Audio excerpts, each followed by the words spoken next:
अस्सलाम वालेकुम दोस्तों, तव्हांखे ॿुधायूं दोहरा तकरार ड्रामा जी ज़बरदस्त अपडेट नेक्स्ट एपिसोड जेका किस्त अचण वारी आहे। इन में दोस्तों हाणे त मीर खे त ख़बर पइजी चुकी आहे त उन सां धोखो थियो आहे, उन में को न को गद्दार आहे।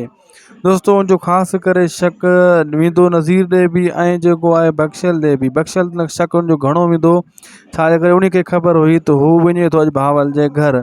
ऐं हाणे मीर के वार्निंग ॾेई छॾी आहे नवाब ख़ान त मूंसां खां मराईंदुसि। बिल्कुलु दोस्तों ईअं ई थींदो। हाणे मूंसां खे जल्द छॾाईंदो नवाब ख़ान ज़मानत ते ऐं इन्हनि खे पाण में विढ़ाईंदो।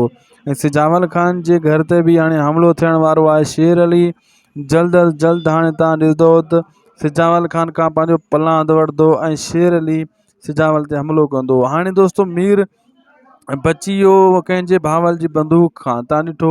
ऐं उते पकड़िजी पियो जेको मीर जो दोस्त गॾु हुयो, सोढल वारा सारंग वारा, ठीकु आहे।